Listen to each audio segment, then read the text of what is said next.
In 2046, according to the stellar calendar, a reality simulation system called Apocalypse appeared in the world. And it quickly spread across the globe. Everywhere, in every city, on every street, system windows appeared with advertisements for this game, inviting everyone to play it. They were even located in the air, hanging over a crowd of people. But there were also those who, thanks to the Apocalypse system, became rich overnight. These people were at the top in an instant. They got fame and money. They felt much higher than others, standing on a pedestal at the top of a cheering crowd. But there were also those who failed and fell into a bottomless abyss. For these people who remained below the poverty line, system windows became like a curse. The game had robbed them of everything. However, nothing could stop the rapid advance of the wave of the apocalypse. Humanity is plunging into this great global disaster. It was crazy. However, the game that everyone once thought was a way to make money has turned into a nightmare. One day, the anomalies filling the simulation suddenly invaded the familiar world of people. The usual life of people was immediately destroyed. Damaged houses, destroyed skyscrapers were everywhere. The sky turned a bloody color, and ash and hot sparks were flying in the air. All the horrors of the apocalypse began to come true. Everything that the players once saw in the game became reality in their world. Thousands died, many were wounded. The game reality that came into the real world spared no one. Evil demons, led by death, wreaked havoc and destruction. There was a bloody price behind this era of prosperity. Human civilization was on the verge of collapse. The main character said with despair in his voice that they were the last warriors. His name was Sumu. He rose from his knees to his wounded legs. Sumu rested his hands on his magic staff. With great effort he was still able to get into an even position. Sumu thought that perhaps there was not much that distinguished him from other people. However, he wanted to die like a real warrior. Standing right in front of Sumu was the god of death. He held a huge scythe in his left hand, and his gaze was directed towards Sumu. The main character was already trembling from fatigue and fear rising in his throat, but still said that even though this world had already become hell, and humanity no longer had hope, however, having raised his staff and taken a fighting stance, he began to accumulate magical energy in this weapon, shouting that he would die like a great man. Sumu swung his staff, which glowed with fiery energy, engulfed in flames. Sumu yelled furiously, directing the full force of his attack against the death god in front of him. He shouted that he would put everything on the line and risk his life. Sumu said that there would be no living place left of the demons there. Sumu began to rapidly approach his opponent, accumulating more and more magical powers in his staff. The god of death brought his battle scythe forward, also using his powers to confront the protagonist in this terrible battle. A huge energy field immediately appeared around these fighting warriors, due to which the earth and dust that lay under their feet seemed to soar into the air. But this battle was not destined to end. All those emotions, feelings and experiences of the main character during the game of Apocalypse began to collapse, as if falling apart and dissipating in the abyss of the darkness of time. There was a global failure in the system. The main character looked at his body, seeing how his body dissolved, getting lost in the flow of the system. Now Sumu received a special destiny, it was rebirth. When the flow of energy hit the right place, it again transformed into Sumu, transporting him back in time to the moment when he first got into the Apocalypse game. Sumu asked in surprise, has he really been reborn? He stood in his usual game suit from the past. Now he was in the forest, inside the game reality. The game system sent him a notification in the form of a system window, congratulating Sumu on receiving such a gift as rebirth. The main character thought that this time, he, Sumu, would change his future.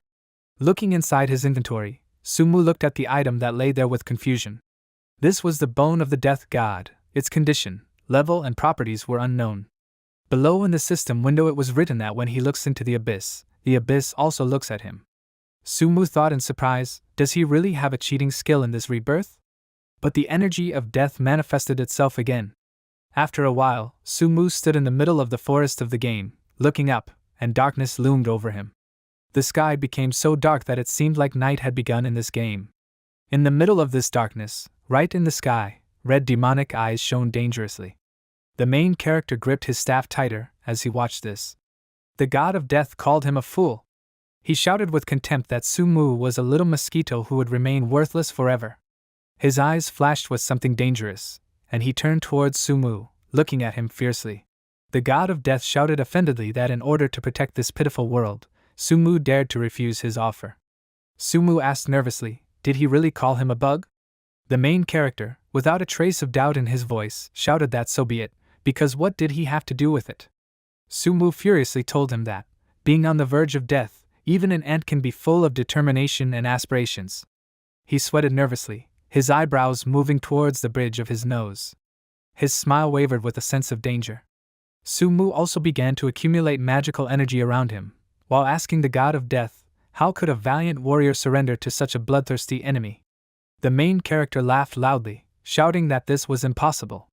He believed that this was unrealistic and told the god of death that if he wanted to kill him, then let him do it again. The god of death barked that if this was the case, then let Sumu die. He swore at him again, calling him a little mosquito, bringing his battle scythe back with force for a powerful blow.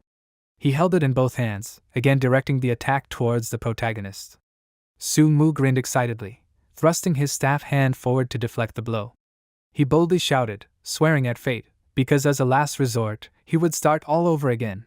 The protagonist was lost in his thoughts, thinking that his path of rebellion would begin with him overthrowing the god of death himself, and making him his harmless little brother. Death has arrived and the apocalypse is coming. The city was engulfed in the flames of death, all its buildings and other structures were severely damaged, and some of them were destroyed almost to the ground. Everyone died and everyone was dead. Sumu shouted loudly that he would not give up. His mouth opened like the mouth of a crocodile ready to seize its prey. He stood up from his chair, clenching his fists, as exam forms and writing utensils lay on the desk in front of him. When Sumu looked around, opening his eyes, he saw that he was in his class, inside his school. Some of his classmates turned around at the noise, silently looking in the direction of the main character, completely not understanding why he was shouting. On the board behind the teacher it was written that students should remain silent during the exam. Teacher Chin, enraged by Sumu's action, loudly addressed him by name. He said that with his level of knowledge, he was still allowed to take the state exams, so what didn't he like now?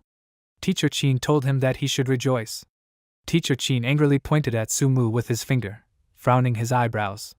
He told the main character that if he didn't sit down now, they would be forced to confiscate his job.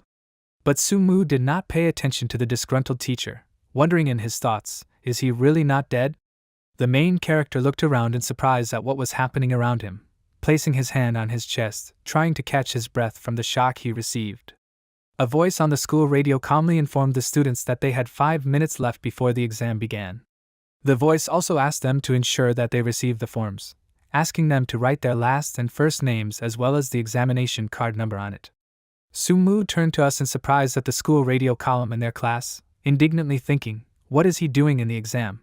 He wondered if he really went back 10 years ago, to the very day the Apocalypse game launched. Sumu thought that this couldn't be true. He lowered his hand into his pants pocket, feeling for the ring there, which served as activation for the game. Sumu was relieved that the Apocalypse ring had also returned with him. But while he was rejoicing at his return, the strict teacher, continuing to swear at the main character, walked straight towards him, passing by the confused students. Well, the main character didn't care about it. He took the ring out of his pocket, examining it in his hand. His mind still in thought, he reasoned that the Apocalypse ring was a means of entry into the game. He immediately asked himself a logical question, could he really enter the Apocalypse in advance? Sumu still didn't fully understand why he was reborn. However, his train of thoughts was interrupted by a loud exclamation from the teacher right in front of his face. Teacher Chin swore loudly at the main character, calling him a lot of unpleasant words, asking him if he heard him. Teacher Chin clutched Sumu's t-shirt in his hand, pulling him closer to him. His face was angry and dissatisfied, but Sumu again did not answer him, but only squeezed his hand, in which the ring lay, and then the teacher loudly called his name. Teacher Chin asked him if he was deaf or crazy. He continued to shout, saying whether he believed him or not, he would throw him out of there right now. Sumu addressed the teacher disrespectfully and laughed at him. The main character ironically asked if he dares to demand respect for him, while calling everyone trash. Sumu said that he remembers him.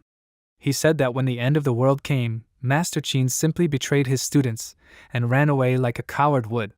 The main character, returning to reality from his thoughts, leaned over the teacher, moving his eyebrows to the bridge of his nose.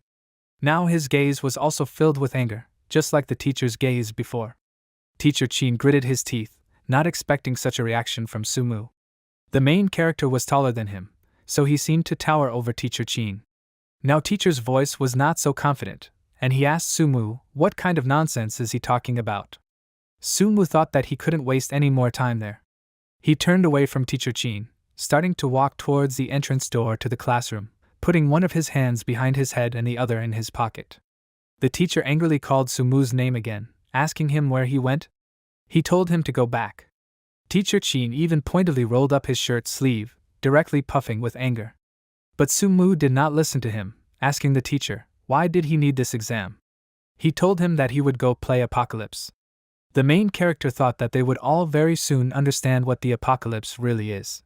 The teacher furiously asked him again, what kind of nonsense is he talking about? He swore at the main character again, saying that he remained the fool he was before. The teacher's son shouted that Sumu was just going crazy playing with his toys. The girls in the class enthusiastically thought that Sumu, even after refusing to take the exam, still looked very cool. The guys who were Sumu's classmates ironically thought how dare he confront the school principal. Everyone watched the main character leave the classroom, looking after him. Everyone immediately plunged into their thoughts, remembering his words about the game Apocalypse. One of his classmates thought that this was the online game that everyone was talking about lately. All the girls in the class agreed that after the exams they would also go play Apocalypse to pick up the hottest guy in school. In 2046, according to the stellar calendar, the Apocalypse reality simulation system appeared in the world. This system has rapidly spread throughout the globe. From the upper strata to the common population, almost everyone rushed in and started playing Apocalypse. Advertising for this new virtual reality game was almost everywhere. Holograms of this appeared in the air above the crowd of people, hovering directly above them. The entire population of the planet was now somehow connected with this game. The game currency Apocalypse could be exchanged for real money, and for one weapon you could get a luxury car or house. Game currency has become almost equivalent to real money, and in some cases has completely replaced it. People selling in-game weapons could literally make their own lives just by finding them in the game. Even some transactions between countries began to take place within this game. Representatives of countries often exchanged gifts and paid with various jewelry inside the game, although it was virtual. Many agreements were concluded using this gaming reality. Among the people there were also those who, thanks to the Apocalypse system, became rich literally overnight. It was as if they were standing at the top, feeling crowds of admiring people at their feet. However, everything could not be so beautiful and happy. After all, there were those who failed and fell straight into a bottomless abyss. Of course, where rich people were created, many were left with nothing, so most adventurers found themselves below the poverty line. But nothing could stop the rapid advance of the wave of the Apocalypse. No one expected what came next. The main character walked along a crowded city street while advertising posters for the game Apocalypse were written above everyone, like a threat. Immersed in his memories, the main character began to reproduce in his thoughts what was happening in his life after the release of the game. One day, the anomalies filling the simulation suddenly invaded the familiar world of people. And all the horrors of the Apocalypse began to become reality, and chaos and destruction reigned in the world. Human civilization at this time was literally on the verge of collapse. The god of death brought with him to the human world many demons and other terrible creatures from the game. All these monsters dealt with the ordinary civilian population in a matter of seconds, leaving no one a chance to survive. In the face of a catastrophe rapidly destroying the world, humanity was finally able to unite to fight for survival. The people used all their advanced technologies, including powerful military aircraft, as well as the latest tanks and other military equipment. Humanity showered the monsters with a hail of bombs, which exploded and carried away the lives of the demons with them. The infantry also did not lag behind. The soldiers followed the tanks and cleared out small monsters. Despite the fact that the strength of humanity in front of the gods and demons from the game turned out to be insignificant, people still did not lose hope. In their merciless battle, they used not only their own strength and crude military equipment, but also the powerful forces of the gods from the game Apocalypse. They illuminated the way for people in this dark world, making them believe in their victory. And so it really was exactly until the sun, moon, and stars disappeared from sight. Everything around was engulfed in flames, hundreds and thousands of people lay unburied directly on the earth, and their military machines, which were supposed to fight with them, were now chaotically and randomly crushing lifeless bodies. These memories made the main character's soul feel lousy and heavy. He closed his eyes and sighed heavily. Sumu thought that he felt as if he was cut off from the whole world. He was still wondering, trying to figure out if this was a dream or an illusion. But then he put those thoughts aside, thinking that now it didn't matter whether he was the last one left in that battle if he was destined to be reborn again. The main character decided to choose faith anyway, that humanity will shine forever. He approached one of the houses, where his apartment was located, and went inside, loudly saying that he was back. He opened the front door, walking inside. However, he found no one inside, except for a small white note on the table in the kitchen. He took it in his hands, starting to read. This note was left by his parents, and it said that his mom and dad went on an expedition with the team, so they asked him to take care of himself. Mom indicated in the note that she transferred money to his account so he could buy whatever he wanted. The parents signed that they would return with gifts for him. After reading this note, the main character thought that at least heaven had given him another chance. He looked at this warm note with a smile, turning in his thoughts to his dad and mom, thinking that this time he would definitely save them. The weather was clear outside and the sun was approaching noon. It was exactly 11 o'clock in the afternoon, and the main character was lazily lying on the bed in his room, reasoning out loud that he had obtained the fateful ring of the apocalypse in advance. He put his ring on his finger, examining it. Sumu said that the game was not yet available, so if he manages to launch it an hour before everyone else in the world, then he can change the course of fate itself. He twirled his ring on his finger, continuing to look at it. He begged out loud, turning the ring in the right direction, begging it to work. The ring suddenly began to glow, and the next moment a digitized copy of the main character soared above his sleeping body. Sumu laughed happily, saying that it really worked. He again felt the same feeling when consciousness goes into virtual reality. Sumu said his name loudly, finding himself inside a digital space where the numbers that made up the code of this game were everywhere. The main character spread his arms to the sides, looking around with a smile. His clothes gradually began to dissolve and transform as he began to descend straight into the vortex of this mysterious code. Suddenly the old man from the newcomer's welcome menu appeared in front of him. This old man in a fairy tale robe greeted Sumu, wishing him a good stay in the world of the apocalypse game. The old man said that the main character is in the Xia region. There is a sleeping dragon on the server. The mysterious old man called out to the warriors of humanity, saying that the future is in their hands. Streams of energy formed around the old man, and his hair developed from barely perceptible currents of wind.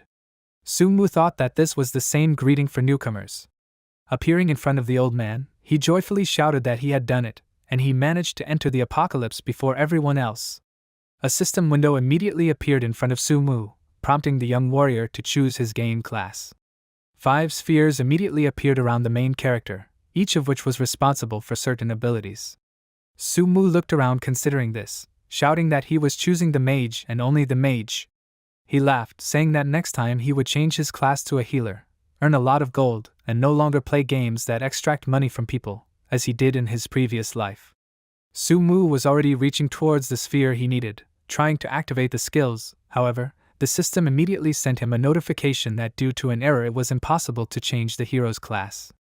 Sumu looked at this system window in surprise, holding his neck with his hand. He swore irritably, asking himself, why couldn't he choose?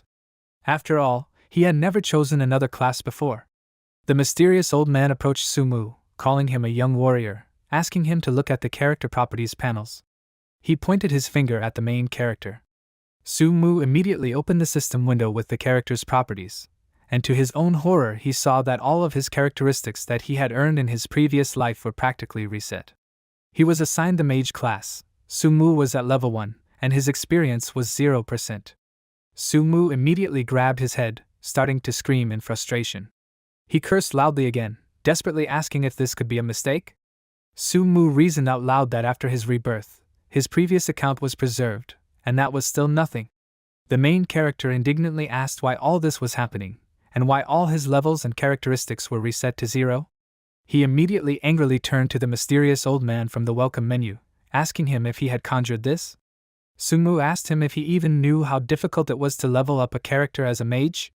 The main character shouted angrily that it was an endless grind. He pointed his finger towards the running old man, who rolled around awkwardly, saying that since the young hero already had an account, why not start the adventure as soon as possible? Sumu cursed loudly again, asking irritably, did he just run away? He said that even this old man had been reborn, so why couldn't they immediately give him a dragon sword or other initial equipment? Suddenly, Sumu seemed to be shocked as he said loudly that he had completely forgotten about his equipment and materials. Now he needed to check this system window, however, it also disappointed him. He knelt in front of his empty inventory, thinking that this rebirth was destructive for him. He thought that since he had inherited his previous profile, why were all the gold and equipment from his inventory not preserved? But there was still something in the inventory. Right in the corner of the system window there was a strange object in the form of arm bones. Sumu rose to his feet, looking at it in surprise. His gaze was astonished as he opened the characteristics of the item, and it said that it was the bone of the death god. The condition, level and properties of this item were unknown. However, there was a mysterious signature below, which said that when a person looks into the abyss also looks at him. The main character screamed in surprise, asking what this thing is. The main character looked at the system window with this strange object for a few more minutes. He closed his eyes, clenching his fist. Sumu said with dissatisfaction that this item did not even have any characteristics. He cursed, not understanding what was happening. Sumu shouted that this is a useless thing. He wondered irritably, where are the promised bonuses for the reborn hero? However, his body began to dissolve again a few moments later. His digitized copy again set off on a journey through the virtual world of this game. His path resembled a whirlpool. The system window notified Sumu, congratulating him on becoming the first player in the world of Apocalypse. The new system window also informed Sumu that he had received the unique title of the first player. He was awarded the title of the fastest man. Moments later, Sumu found himself near the newcomer village. He appeared on one of the lawns in the forest, already dressed in a playsuit. He looked at himself with interest, and while he was doing this, the system again sent a new notification, which said that he had received a gift, which was called a beginner's mage set. The main character, as always, immediately began to be indignant, pointing his finger at the title that the game assigned to him. He indignantly asked who they called the fastest man? He angrily asked the system if they thought he would bear such a title? The main character continued to swear out of dissatisfaction. However, a system window again appeared in front of him, where all the characteristics of this strange title were described in detail. Movement speed increased by 20%, spell casting speed increased by 20%, critical strike chance increased by 5%, and defense also increased by 5%. As soon as Sumu saw these characteristics, his eyes lit up with the scent of benefit. He presented his hand to his chin, saying with a smile that it was a unique title. He turned to the gods, saying that such bonuses were simply amazing. When the main character was talking to himself, he heard a strange noise from the forest. Sumu immediately turned to the piglets, and said that they had not seen each other for a long time. He said ironically that he missed them very much. Sumu pointed his magic staff at the demonic boars that were running towards him. His greeting was so unexpected that it surprised even these wild boars. The main character laughed out loud, looking at the animals running towards him. He mockingly told them to get his fireball. Taking a fighting stance, the main character moved his hand with the staff back, launching magical energy enclosed in a small fireball towards his unusual opponents. The boars stopped for a moment, opening their eyes wide. They looked at Sumu in surprise and confusion, not understanding what he had just done. The main character's attack brought only 12 points of damage, which could not harm the boars. The main character swore in disappointment, asking, "Is it really only 12 points of damage?" He was indignant, asking why the first level fireballs were so weak. Sumu sighed heavily, saying that his rookie era was far behind him, so now it was difficult for him to adapt. And so began this amazing chase. Angered by this attack, the boars ran throughout the forest, keeping pace with the main character. Out of breath, Sumu tried to run away from them as quickly as possible, loudly asking them to calm down. He looked back warily, saying that earlier he could have instantly destroyed them all. He was ready to swear to it. Suddenly something made Sumu stop. He stood up in surprise, noticing the strange figure of a girl approaching in front of him. The boars running after him also stopped with him. They turned their heads in surprise, looking at where Sumu was looking. The main character opened his mouth in surprise, watching the rapidly approaching figure of the girl. This girl's name was Xiaohua. The girl screamed loudly, begging to be saved. She ran straight towards Sumu, and her clothes were badly torn. When Xiaohua ran closer to the main character, it became obvious why she ran away so quickly. Right behind her, a huge boar was running after her, out of breath, Hua ran away from danger and, noticing Su Mu, turned to him with horror in her voice, calling him a young warrior, begging him to save her from this. Su Mu shouted in surprise that it was the Boar King. A system window immediately appeared right above the main character, where Su Mu was asked to accept a special task. This was the main storyline where the hero saves the beauty. In order to accomplish this, it was necessary to kill the boars and save Xiaohua. The reward for this was 20 coins and 500 experience points. While the protagonist was reading about this in surprise, Xiaohua and her angry boar friend continued to approach him. Su Mu happily said that this was the first hidden task. He said that considering the extremely low chance of activating hidden missions, it was a success. The main character wondered, has luck really turned his way now? Su Mu smiled smugly, wrapping his arms around his magic staff. He was happy, despite the fact that he was surrounded by a crowd of little pigs. The main character chuckled while watching Xiaohua. Just a few moments later, Xiaohua was already flying into his arms, like a beautiful maiden who had descended on Su Mu from heaven. She joyfully addressed him, calling him a warrior, with awe in her voice, saying that he had finally come for her. Stretching her arms forward, she rushed towards Su Mu like a fairy with fluttering sleeves. The main character smiled, also spreading his arms out to the sides, telling Xiaohua to come towards him. It was an extremely romantic moment, and the two heroes almost had a long-awaited hug. However, Su Mu had completely different plans. He shouted at her to get it, loudly hitting Hua on the cheek. His face was no longer as kind and sweet as it was just a couple of moments ago, and Xiaohua, surprised by such an unexpected gesture from the gentleman, flew back, exclaiming tearfully. The blow was so strong and angry that her cheeks were slightly flattened from it. Xiaohua ended up on earth. She sat with her hand on her cheek, silently looking at Su Mu. Su Mu was still standing in a fighting pose, also silently looking at his opponent in this sparring. But not only Xiaohua was shocked, even the boars who were standing right behind her were clearly shocked by what happened. This strange company silently looked at each other for several seconds, and this silence was so loud that the wind around them could be heard. Hua asked Su Mu in surprise, addressing him as a warrior, why did he do this? She was about to explain the situation by saying that she was just doing something. However, she was immediately interrupted by the main character, who described exactly what she wanted to say. He said she was just picking mushrooms, ran into these wild boars, and then they chased her, didn't he? Su Mu stood in a confident posture with one of his hands behind his back, while Xiaohua, who was still holding her cheek with her hand, looked at him with a puzzled look as she continued to sit on the ground. Hua turned to the warrior in surprise, asking him how he knew this.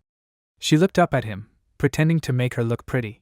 The main character immediately chuckled, starting to answer her.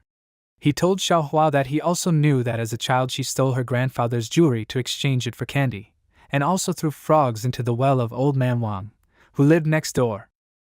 The main character closed his eyes smugly, looking at Xiaohua with a smile. He then added that he also knew that she was a foul demonic being who was going to seduce him, and then take the opportunity to kill him. Before he could finish his sentence, Xiaohua rose to her feet, furiously stomping her foot. The main character immediately took a fighting stance, reacting to Xiaohua's changes in mood. He said mockingly, "Look at how she couldn't come to terms with the fact that she had been exposed." Xiaohua's legs suddenly became covered with a strange red mesh, revealing her demonic essence. Xiaohua smiled insidiously, saying that he knows too much. She immediately headed towards Su Mu, and the system window above her notified the protagonist that it was possessed Xiaohua. It also said that her health was 500, mana 100, attack 50, defense 20, and speed also 20. The description of this character was save her please. Xiaohua laughed menacingly, and her demonic essence came out. Her ears became like sharp elven ones, and her nails lengthened, resembling animal claws. Xiaohua raised her hand, asking Su Mu, how dare he spy on her? The main character awkwardly shrugged his shoulders, saying that this was just the bloody experience of the players from his past life. He smiled nervously, and the next moment he was already attacked by Xiaohua. Su Mu opened his mouth in surprise. After all, Xiaohua's attack was quite fast and unexpected. She screamed at him to die, calling him a piece of human flesh. But she was not destined to hit him. The main character immediately took off, running away from Xiaohua. The Boar King standing next to them looked at Xiaohua in surprise, and then Su Mu told him to entertain her while he ran away. Having come to her senses from the previous unsuccessful attack, Xiaohua immediately changed the trajectory of her movement, turning towards the boar. She cursed loudly as she pushed herself off the ground. The boar looked at her in surprise, not understanding what was happening. It loudly released steam from its nostrils, and its eyes seemed to curl with lightning. The boar was already prepared to take the blow and attack in response, starting to quickly run towards the advancing enemy. Xiaohua also did not slow down, extending her hand to the side where she was accumulating magical energy. The boar opened its mouth wide, but initially it had no chance against the devilish forces. With just one move, breaking through the boar, Xiaohua destroyed it, cutting the poor animal into several pieces. Having finished dealing with the boar, she immediately hurried after the main character, shouting threateningly to him that he would be next. The main character exclaimed in fear, turning back. He continued to run away while an enraged Xiaohua chased after him, trying to catch another poor guy. Sumu suddenly asked her to stop. He said that her underwear was indecently visible. He quickly pointed his hand at Xiaohua's body, stopping in a funny pose. Xiaohua immediately also stopped, exclaiming in surprise. She looked down, trying to figure out what the problem was. However, this was just a distraction. The next second, the main character launched his fireball directly at Xiaohua. The main character immediately saw a system window where it was said that this is a fireball skill that deals 100% fire damage to one target. This strike required 10 mana, had a 1-second cooldown, had a range of 35 meters, and was an instant attack. However, with a probability of 10%, the effect of falling fiery meteorites was activated. The fireball hits the target, overtaking Xiaohua and taking away 36 points of her life.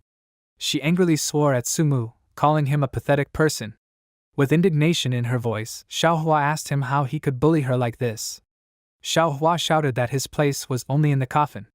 Despite the damage she had received and her clothes being even more tattered, Xiaohua continued to run after Sumu, huffing angrily out of anger. The main character turned to his mother in fear. After all, now Xiaohua was even more than before. Well, after a few moments he was no longer worried about it at all. Sumu launched another fireball at the enemy while Xiaohua was distracted. This attack took 30 points of her damage. He grinned happily as he jumped into the air. So they ran through the forest. Periodically the directions of movements of these two changed, depending on where the main character launched his attack. Several more devastating fireball attacks continued to take away damage points from the evil Xiaohua, and the protagonist again teasingly shouted at her to try to catch up with him. To say that Xiaohua was furious would be extremely understated with her feeling of anger. The main character began to reason that the guides he read in a past life said that the magic of this demoness is fueled by polluted magical air, so she is not able to leave the forest. Sumu continued to run forward rapidly, saying out loud that she would not be able to move if she moved further than 10 meters from the forest, so this became his plan.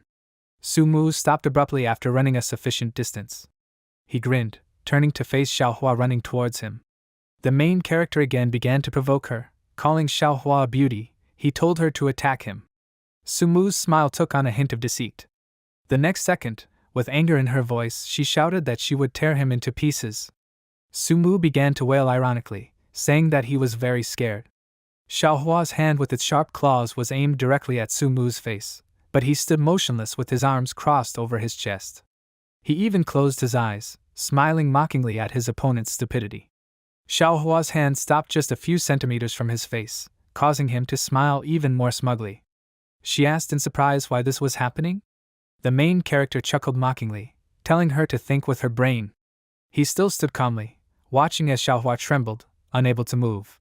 She was frozen in a fighting pose and could not do anything at all or attack her arrogant opponent in any way. Having lured Xiaohua into this trap, Sumu shouted to her to expect no mercy now. He raised his magical staff upward, directing magical energy there. Many fireballs appeared right in the sky, heading straight towards the frozen Xiaohua. Xiaohua raised her gaze upward, looking at it with her mouth open. She watched in horror as dozens of meteorites rushed towards her, ready to attack her at any second. Within a few seconds, this meteor shower fell on the poor demoness, creating a real explosion in the place where she stood. Sumu watched this from the side, standing in a fighting stance.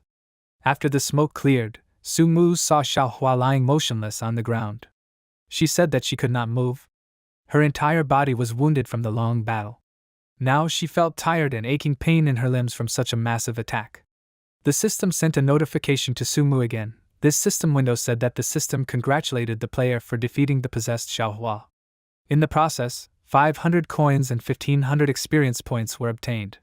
The system also congratulated the Sumu player for completing a special task called The Hero Saves the Beauty, for which he received 200 coins and 500 experience points.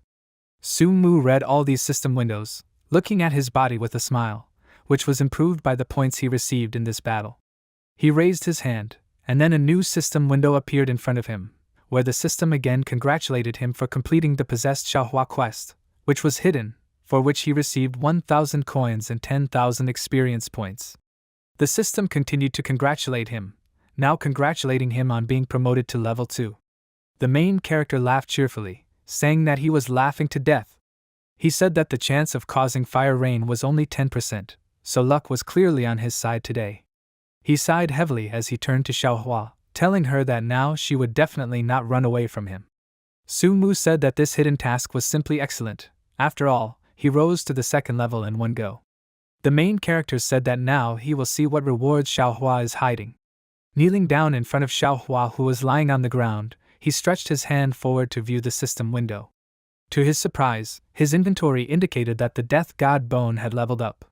He looked at it in amazement and shouted, "Has the Death God Bone also increased in level?"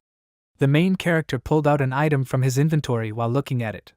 The Death God Bone hovered above his palm, and the system window that appeared above it said that the Death God Bone had reached the first level. Sumu, looking carefully at the system window, asked himself, "The bone of the god of death?" He wondered in bewilderment what was happening to this thing again. He thought that in his previous life he had never heard of the existence of the item. Besides, he noticed that judging by the name of this item, the artifact was quite rare. He saw that on the news system window it was written that the bone of the god of death was not activated, and to activate this it was necessary to find the following 3 items. On the system window there was a list of the following items. The first item was the essence of the tree of life. The second item was a mummy belt in the amount of 3,000 copies. You also need a third item called dried blood, also in the amount of 3,000. The main character, with a surprised expression on his face, opening his mouth wide and his eyes in surprise, asked again, "Maybe this is some kind of mistake?" He was perplexed that so many materials were needed for activation. Then, having calmed down, he thought that first he needed to start pumping up his body. He understood that in the newcomer village it was easy to get all the specified resources. With a gentle movement of his hand, he helped Xiaohua get up. She stood silently with her head down and holding her stomach with her hand. Sumu, looking at her, thought that, as a last resort, he would continuously extract resources until he got them. Xiaohua, looking at him with a confused expression, straightened her hair and turning to the main character, told him that she had been captured by an evil demonic spirit, after which she thanked him for saving her. In return she asked him to accept her gratitude. When she talked about this, she gave him an artifact in the shape of a staff. A notification appeared on the system window that Sumu received a heavenly fire staff that is unidentified, and a hairpin from a petal-shaped decoration levitated in the air near her. Sumu also received this hairpin, which previously belonged to Xiaohua. The main character thought with a smile on his face that it was incredibly good for him that in his past life he had thoroughly studied all the guides and now knows about the existence of hidden missions. He mentally chuckled and then, with a confident expression on his face, holding the staff in his hands, said that this purple level staff, he shouted with a happy expression, "Reward for completing." Then, looking at the staff he held in his hand, he loudly said that there is nothing better than hidden missions. Then he began to talk out loud about the fact that a little later he would go to the village of newcomers and evaluate the properties of the staff he had recently received, but he assumed that the weapon was powerful. Xiaohua took the main character by the hand and addressed him as a warrior and asked him if he could take her back to the village. She explained her request by saying that her grandfather would thank him. Sumu looked at Xiaohua, who was holding his hand with a confused expression. A choice appeared in front of his face, which was indicated on the system window. He was asked to accept the task of protecting Xiaohua. This task was part of the main storyline. The task itself was that it was necessary to escort Xiaohua to Qingyu village and meet with the village elder. For completing this task provided a reward of 10 coins and 100 experience points. Then the system window notified him that he had accepted the main storyline mission to protect Xiaohua. Some time later, Xiaohua, sitting on his lower back, held onto him with her arms crossed on his chest. Sumu, with a tense expression on his face and reddened cheeks, carried her on his back with great effort. At the same time thinking that this was such a pleasant and realistic feeling, he began to talk about what was really wonderful about the apocalypse. Soon after this, they began to approach the city they saw not far away. The system window notified Sumu that he had left the location called Green Harbor and was heading towards the location of Qingyu Village. When the main character entered the city, still continuing to carry Xiaohua on his back, he saw many people in various clothes. These were warriors with large melee weapons and ordinary city residents, as well as merchants and others. Suddenly, Xiaohua began to address her grandfather with a happy expression and a wide smile on her face, shouting to him that she had returned. The main character looked in confusion in front of him at the village elder standing near the wooden house. This elderly man began to wave his hand back and tell her that he was terribly worried about her. Then he said that it was very good that she was here. Leaning on his walking stick, the old man walked up to Xiaohua and with tears in his eyes put his hand on her shoulder telling her that she was his dear granddaughter. Then he noticed that she was cute. Xiaohua, with tears in her eyes and trembling in her voice, began to say that if it weren't for that brave warrior, she would never have seen the village chief again. A notification appeared on the system window that congratulated Sumu, informing him that the task of protecting Xiaohua from the main storyline had been completed. For completing this task, Sumu received 10 coins and 100 experience points. The village chief approached the main character and with a smile on his face thanked him, addressing him as a warrior. But then putting his hand in his pocket, the village chief asked permission to introduce himself to him. The main character, confused, put his open palms in front of him and sharply shouted, "Stop!" Then he expressively and persistently asked the village chief to put the seeds back in his pocket and leave all the welcoming speeches later. Sumu ordered him to quickly tell him the task. The main character understood that if he had not hurried him, the old man would have stood here for 100 years, eating seeds and chatting about all sorts of useless things. Sumu asked himself with interest, who could even tolerate this? The village chief began to say that there were still remnants of magical energy in Xiaohua's body, and that they needed to use the blood of a magical zombie to completely get rid of the curse. The old man hoped that the brave warrior could help them with his granddaughter. The main character, breathing heavily out of his lungs, said that he accepted this task. Then he remarked out loud that in any case, he already knew where to look for everything. A system window appeared in front of Sumu on which it was written that the zombie blood task, which is the main one, was accepted. The details of this task were the instructions to go to the forest of Green Harbor and kill 30 magical zombies and also bring the dried blood to the village elder. The task provided a reward of 100 gold coins and 500 experience points, and the reward was 1 green novice staff. The village chief and Xiaohua, standing near the wooden house, waved after him and wished him good luck. Xiaohua shouted to him that she believed in him. The main character, walking away from them, waved his hand at them without turning in their direction. Walking along a city street where city residents were, he thought that if he was already going to kill monsters, then he, as a magician, going on a journey should be ready for anything. He understood that he needed to find a pharmacist. Soon after, approaching a building on which hung a wooden sign indicating that this building was a pharmacy, Sumu looked at it and thought that it was a pharmacy, and he was already in anticipation. Going inside, he saw a pharmacist girl who, holding a flower in her hand, looking carefully at Sumu, asked him not to be shy and come inside. The main character, looking at her, was confused and thought that she had very big and attractive eyes. Then, heavily exhaling the air from his lungs, he mentally said to himself that this was an ominous attraction. Some time later, he approached one of the shelves on which there were many different vessels and pointing his finger at one of these, he greeted the girl working in the pharmacy and told her that he needed to buy 28 bottles of a small blue potion. The main character understood that a small blue potion costs 50 gold per vessel, and if converted into real money it would be 50 yuan per piece. He knew that he now had only 1,500 gold in his hands, so he reasoned that those who talk about being a magician, it's not for the poor to tell the truth. The girl working in the pharmacy came close to Sumu and, pulling her face to his, asked if he only needed potions. Then she asked him if he needed her. The main character, with a confused expression on his face and very reddened cheeks, listened to her with his mouth wide open. The girl working in the pharmacy continued to say that if she was satisfied, she could offer him a discount. The main character, in a lost state, began to repeatedly tell her negatively that he did not need this.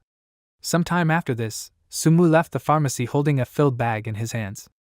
The girl working at the pharmacy, looking after him, said that he had problems with his head if he did not understand how good she was. Sumu thanked her as he left her, but at the same time he noticed that she had a muscular companion with big biceps, and he didn't like being without brains. Suddenly, A large, muscular man who was holding a huge hammer on his shoulder turned to him. This man, with a menacing expression on his face, frowning his eyebrows, asked him, "Who is he talking about?" The main character, with a confused and frightened expression on his face with drops of sweat flowing down, hesitantly said that this was not so. Then he explained that he was saying that her blacksmith was really great and powerful. Then he flatteringly said that he is a model of masculinity. After that, he approached the blacksmith and with a confused expression asked him to give him one identification scroll, after which he immediately thanked him and said that he wished him and the girl working in the pharmacy a long life. The blacksmith, looking at Sumu with a serious expression on his face, told him that he would credit him for showing prudence. After that, when the main character left the city, he entered a deserted space and standing surrounded by trees and bushes, he thought that in this game, purple-level items really have great value. He understood that a little time would pass and merchants specializing in selling unidentified equipment, and all the rich will start competing for it. Sumu understood that this is precisely why he definitely needs to take advantage of this. When he reasoned about this, he stretched out his hands in front of him and raised the resulting artifacts into the air, which were shrouded in magical energy. After that, Sumu thought that if the scroll that the muscular blacksmith gave him did not work, then he would definitely pay for it. He understood that he did this because he did not have a single gold coin left. The main hero, with a tense expression on his face, looked menacingly ahead at the staff around which the scroll was spinning. Soon after this, a notification appeared on the system window stating that the item was successfully identified. On the system table it was written that the Heavenly Fire Staff is an item of purple quality. The level of this item is equal to 1 and the properties are magic attack which increases by 40 points and mana which increases by 25 points. The special effects of the Heavenly Fire Staff is a magical explosion which increases the probability critical hit of magical skills by 3%. As well as focusing which, when using skills, gives a 30% chance of returning the used mana. Sumu joyfully looked at the brightly glowing staff that was levitating above him, and spreading his hands in different directions, cheerfully swore, shouting that he had the coolest magical effect. Then, with a happy expression on his face, he said that there was also a mana restoration effect. He remarked loudly that this was incredible luck. Then, leaving the village of newcomers with a confident expression on his face, looking ahead, he said that today was a great day. Then he told himself that it was time for him to go clear out the zombies. He explained his actions by saying that he had changed weapons and was now going to level up. Sometime later, in the forest of Green Haven, a huge number of fireballs fell from the sky onto zombies who howled loudly in pain. The main character, looking at how the rotting flesh burns and the zombies continue to writhe in pain, he said that the probability of causing a meteor shower is only 10%. But it seems to him that it works quite often. He asked himself, is it really because of that bone the god of death has he become luckier? Sumu, holding the staff in his hands, said that it seemed to him that now he was too cool. Then he asked out loud if this was true. He laughed loudly after that. A notification appeared on the system window that 6,000 dried zombie blood had been successfully collected. The main hero, crossing his arms on his chest with a confident smile on his face, looking ahead, said that the material for activating the bone of the god of death had already been collected. He noticed that it would be 12 o'clock and the server would officially open. He understood that soon several hundred people would be trying to kill one zombie. After he said this, he laughed out loud.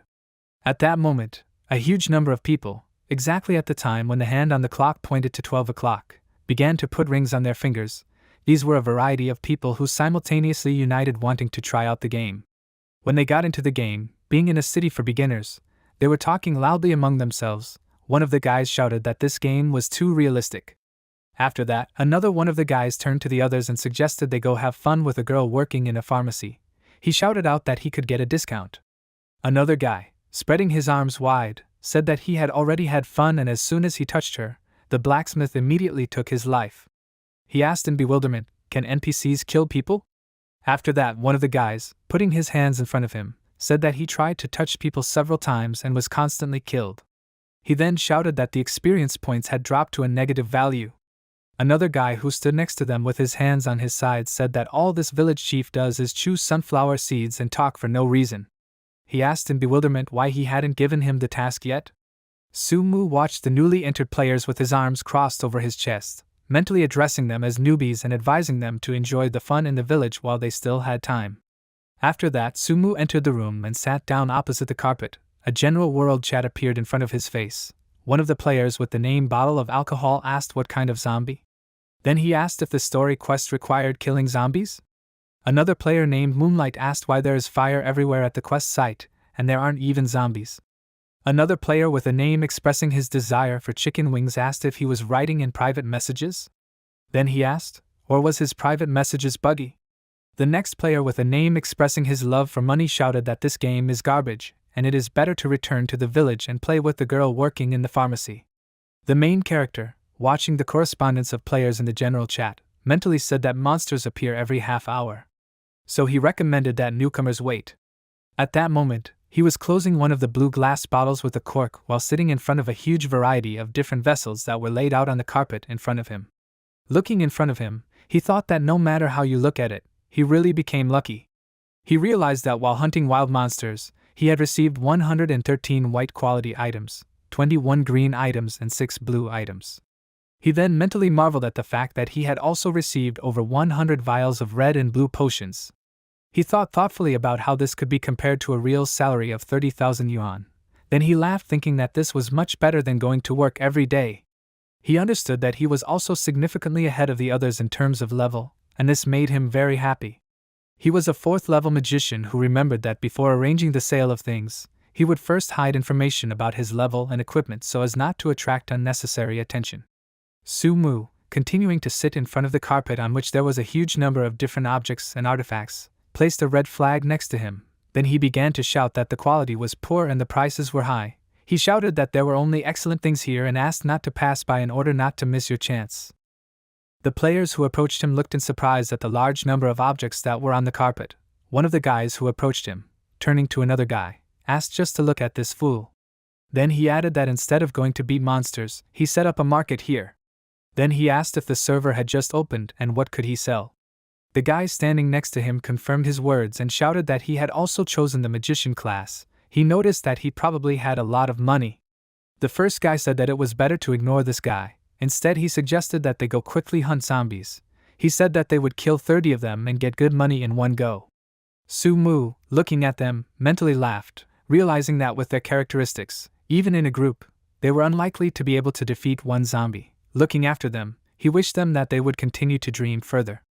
Then he looked with an interested expression on his face as the women's shoes approached his carpet. The girl standing in front of him asked him again, "The quality is bad and the prices are high?" The main character looked at her with his eyes wide open. Behind the girl named Shui Wana stood a large number of players who were impressed by her appearance. With their mouths wide open, they said that the sight of her legs made them drool. Another guy said that you can admire these legs forever. Another guy, spreading his arms wide in different directions, shouted that these were divine legs and a magnificent face. He said loudly that if he could, he would die for these. Sumu looked at her with an attentive expression and realized that this was an ID. He asked himself in surprise, she? He understood that in the future, when the apocalypse happens, the 10 best magicians of their Xiao region will become commanders-in-chief in the security zone. He recalled that the Tingxue Xiao Guild, which will be located there, will be supported by the mysterious Chinese company giant. Shui Wana continued to stand silently, carefully looking at the goods displayed in front of her. The players still looked after her in fascination. The main character recalled that at the initial stage of the game Apocalypse there is no possibility to change the appearance of the character and all players look the same as in reality. He thought that looking at her figure and appearance it is impossible to imagine how such a beauty could actually exist. He with an embarrassed expression on his face he thought that he did not expect to meet such a goddess here. Sumu looked to the side shyly, raising his hand to his face. He thought that this was new and really too charming. Then he asked himself, how many gold did she spend to upgrade her appearance in the real world? Shui Wana described the attention she received by simply saying men. Then she approached the Sumu carpet and noticed that he had a very arrogant advertisement, after which she said that she would see what he was selling.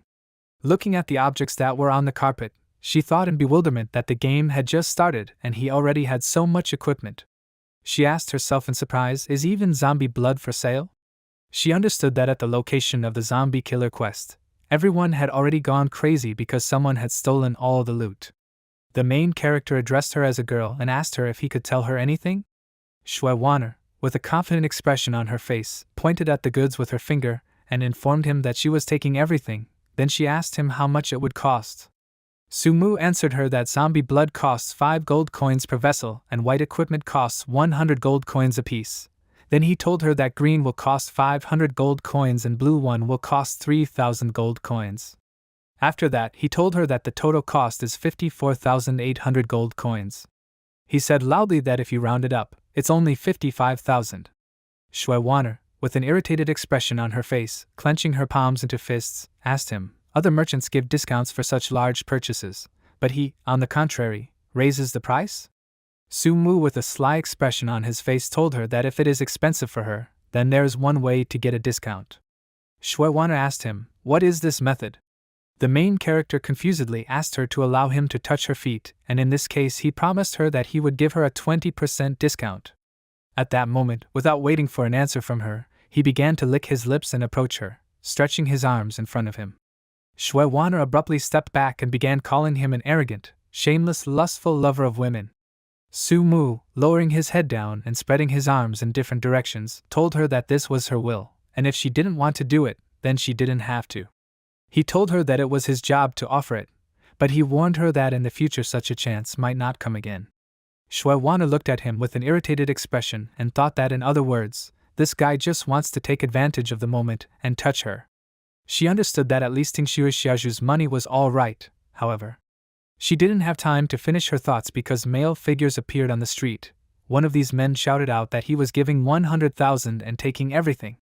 Su Mu and Shui Wanner looked in surprise in the direction where this scream was coming from. They saw that there were 4 men who were looking in front of them with insidious smiles on their faces. The main character, frowning his eyebrows while looking at them, asked himself, is this a group of madmen? He mentally cursed to himself at the realization that he had encountered them. He remembered that the head of the Guild of Madmen, although this happened in a past life, the memory of him was still fresh. In Su Mu's mind, memories appeared of how the mad god of war laughed loudly and furiously, shouting that the boss was now his. After that, he ordered it to be killed. The main hero knew that he was in the top 10 best players on the server in terms of combat rating, and he also possessed a weapon that killed everyone in his path. Several times during battles he destroyed the weapons obtained by the team with explosions, thereby increasing the difference in the level of equipment between himself and his comrades. Su Mu understood that the world is a small place, and this especially applies to enemies. But mentally turning to the head of the group of madmen, he confidently thought that in this life he is not afraid of him.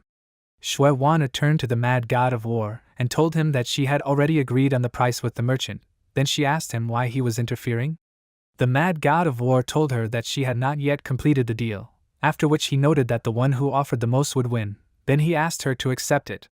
Looking at her, he thought that this girl pleased his eyes and he would not want to just ruin his relationship with her.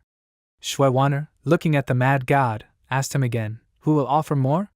Then she said that in this case she would give 150,000.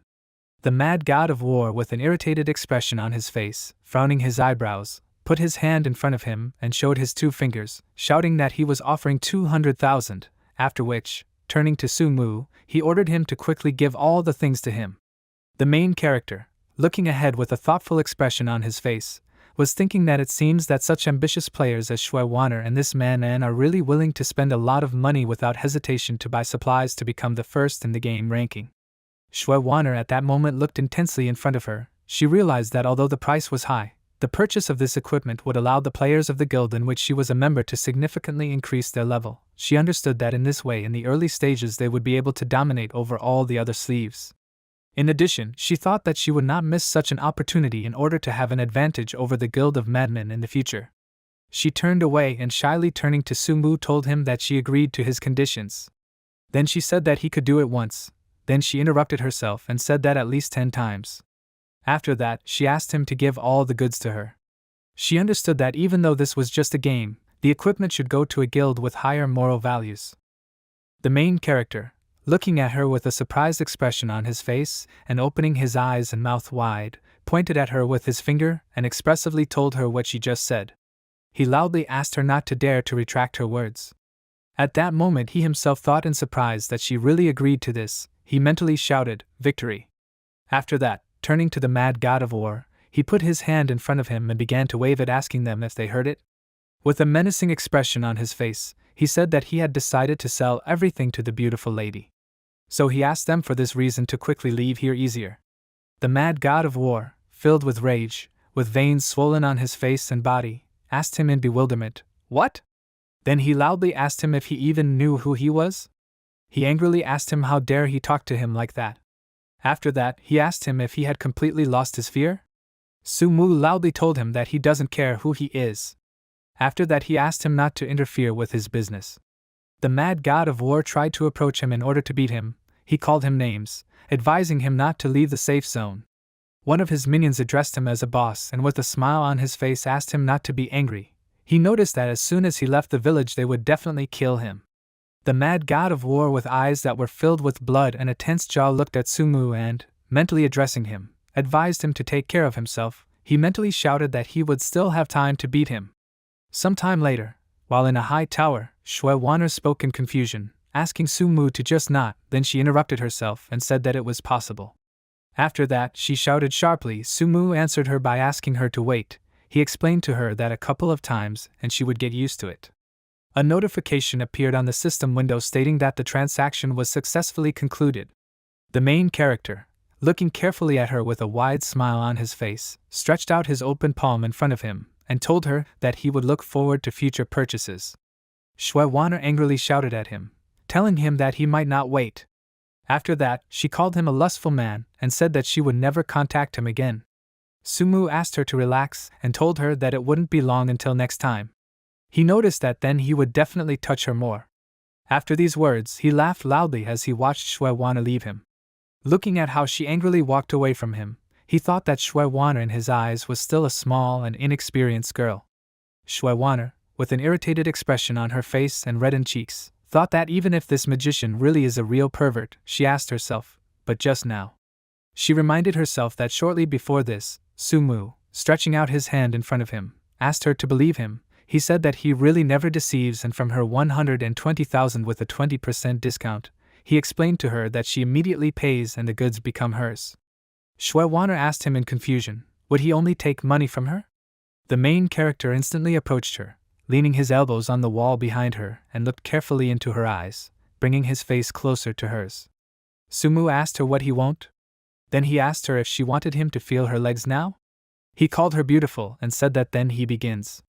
Shui Wanner looked up at him in confusion and, pressing her hand to her chest, asked him to wait. She tried to explain to him that she was not. The main character, looking closely at her, noticed at first she says one thing and then says another. Shui Wanner turned away from him in embarrassment, her face a bright red color. Sumu chuckled looking at her and then smiled. He walked away from her and laughed loudly saying that he was joking. He explained to her that he would incur a small loss, but the deal was concluded and he would not touch it. So she could take the goods at a discount.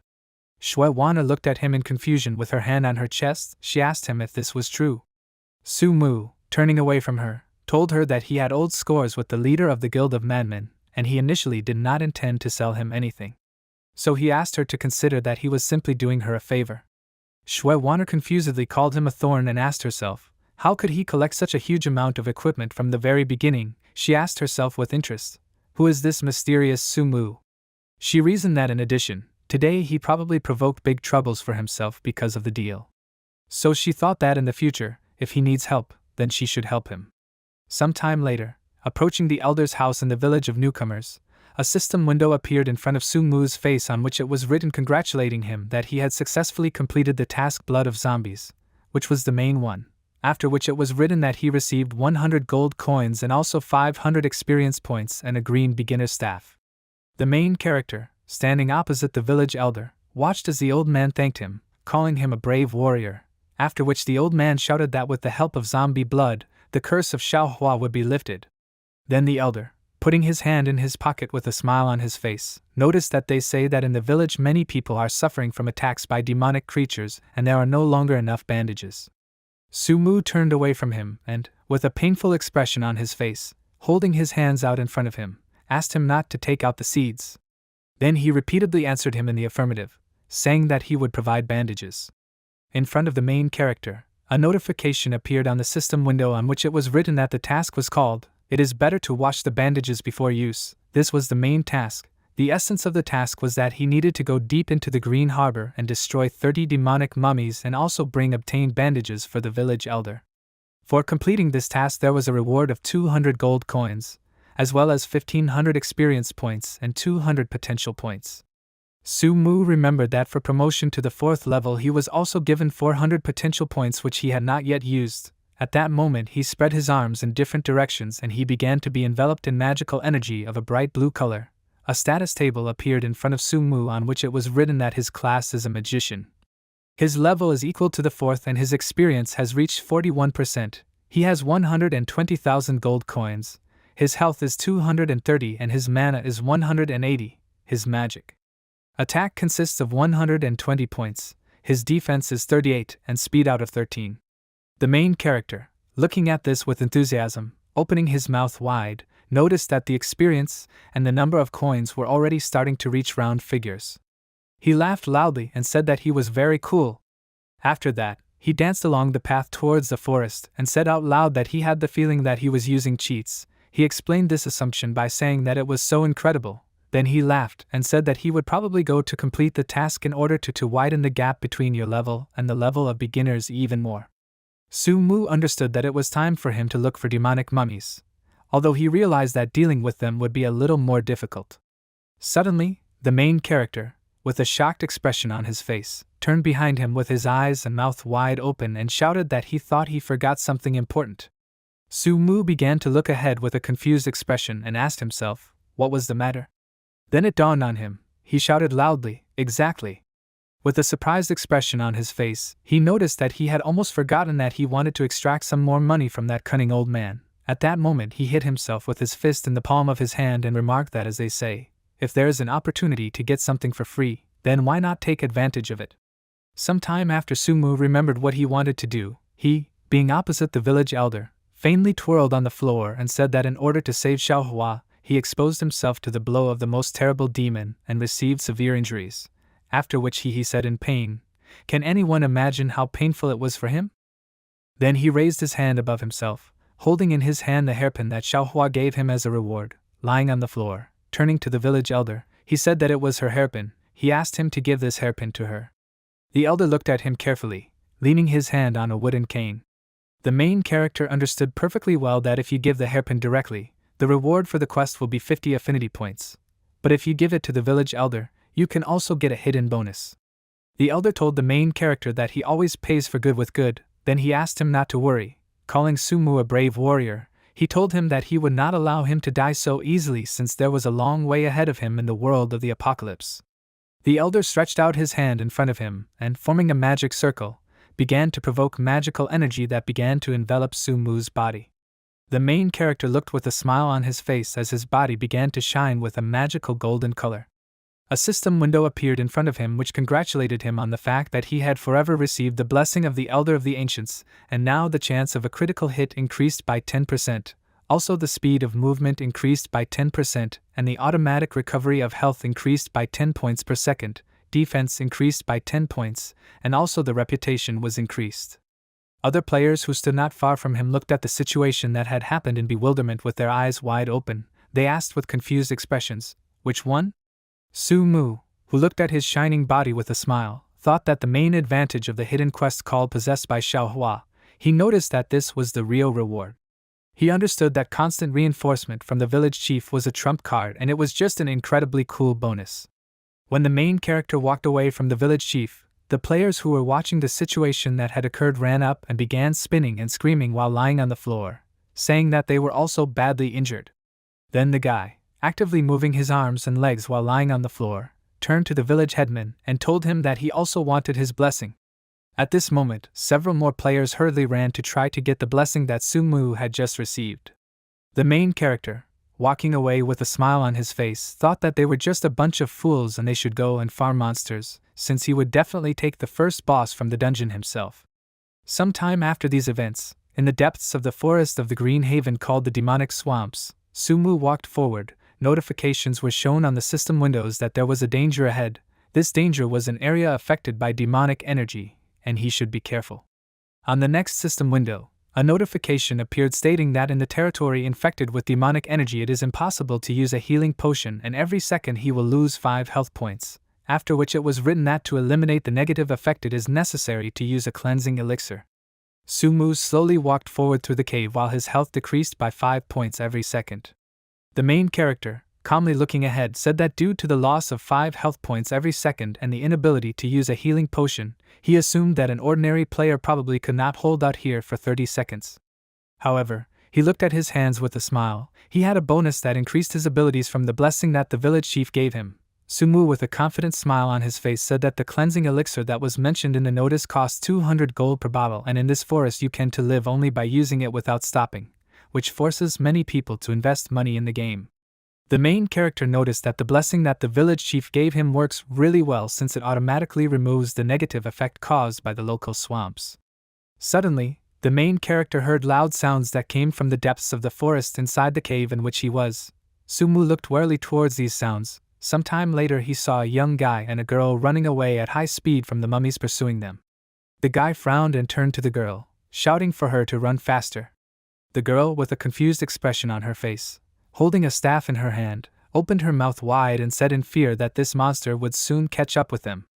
Then she tried to shout out a request for help, but she did not have time to do this because the bandage of one of the mummies covered her mouth and began to bind her entire body. She looked ahead with a frightened expression on her face, but a few moments after that, a powerful force pulled her back with a jerking movement. The guy who was running with her looked at how she was being pulled into the distance with a horrified expression on his face. After that, the guy stretched out his hand in front of him and turned to Sumu, who looked at him in confusion in response with a frightened expression on his face, turned to him as a friend and told him that he didn't have time to finish speaking as a pointed cloud of bandages pierced right through his chest. Thick splashes of blood began to fly in different directions from the huge wounds in his chest. Blood also began to fly out of his mouth. His body immediately went limp, after which the mummy with bright red eyes loudly screamed and pulled the bandage with such force that the guy with the broken chest flew up a few meters up. Near the demonic mummy that Sumu was looking at, a system table appeared. Inside it was written that the demonic mummy is a 5th level monster. This is an ordinary monster with health equal to 200 units, mana 20 units, attack 60 units, defense 15 and speed 25. In the description about the demonic mummy it was said that they tore off his flesh and imprisoned his soul in a cage, and he was destined to be in eternal darkness. The main hero, frowning his eyebrows, looked confidently in front of him and asked, "A level 5 monster with a long-range attack?" Then he said that it was not surprising that those 2 newcomers died. He said that the speed of these monsters is not particularly high, which is beneficial to him in this situation. After that, with a sharp movement he extended his hand in front of him. In his outstretched hand he held a staff that glowed with fire at the tip. Sumu said, "What if it were different?" He didn't have time to finish. He pointed the staff in front of him towards the monster mummy flying towards him, who spread his arms in different directions. The main hero fired a fire projectile from his staff, which formed into a fireball and flew straight towards the mummy monster attacking him. Sumu, pointing his staff, shouted that they were nasty monsters and now he would show them what a real magician was like. After that, turning to the monster mummies, he ordered them to receive. Having hit the mummy, which was in a jump, with its fiery projectile, a loud explosion was heard and the mummy began to fly down. The entire body of the mummy was burning. Bright tongues of flame burst out of its eyes. The rest of the demonic mummies with confused expressions on their faces looked at how one of them was burning with loud screams while falling to the ground. After performing this action, Sumu ran in the opposite direction from the demonic mummies. The mummies immediately ran after him. The main character, when he was running along the way, said that in this case he would be able to knock out the entire crowd with one action and would easily obtain the materials he needed. Then he, turning to the demonic monsters and mummies, told them to hurry up, but he warned them that they still wouldn't be able to catch up with him. The mummies, in a rage, tried to catch up with him, attacking him with the whole crowd. Then the main character, with a smile on his face, looking in front of him, noticed that as far as he remembers, there was an area of dry forest in these swamps. He said that if he managed to lure all the monsters of the mummies there. Soon after, he approached a location in the death swamps called the Dry Forest Zone. He began to jump from one piece of land to another, ignoring the water. When he landed he cheerfully noticed that of course they fell for his trick. Sumu stood on solid ground while the demonic monsters of the mummies remained in their previous place. The space between them was filled with swamps. The main character, turning to them and holding out his staff in front of him, turned to them and asked why they did not come to him. Then he ironically told them that they did not need to be afraid. Immediately after this, Sumu pointed his staff towards one of the mummies. He provoked a shot from the staff and a fireball hit the chest of one of the mummies, throwing it back. After his attack, the 6 mummy monsters, filled with rage, began to scream loudly, opening their mouths wide and showing Su-mu their pointed teeth. Their eyes glowed with a bright scarlet color, after which they simultaneously attacked him. Someone jumped towards him and someone stayed on land to attack him from a distance. But they all began to direct the bandages that were wrapped around their bodies towards Su-mu. The main character looked ahead with his arms and legs wide apart, holding a staff in his hand. He jumped high and began to dodge the attacks aimed at him in a jump. He bypassed each of these by levitating between them while the mummies surrounding him tried to catch up with him or hit him with their bandages. The demonic monsters of the mummies waved their arms to direct the bandages at him. However, Su-mu was able to return from each of these attacks. The irritated screams of the mummy monsters filled the cave in which they were located.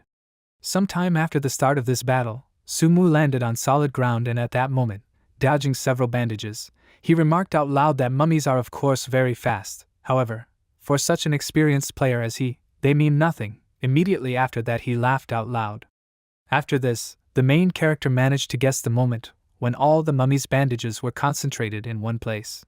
Su-mu grabbed the ends of these bandages and, strongly straining his hand, squeezed them in his palm. After that, he quickly ran to the side, running around the tree. Demonic mummies with surprised faces flew towards him, unable to separate from the bandages that Su-mu was pulling behind him. The main character began to move rapidly, twisting bandages behind the trees.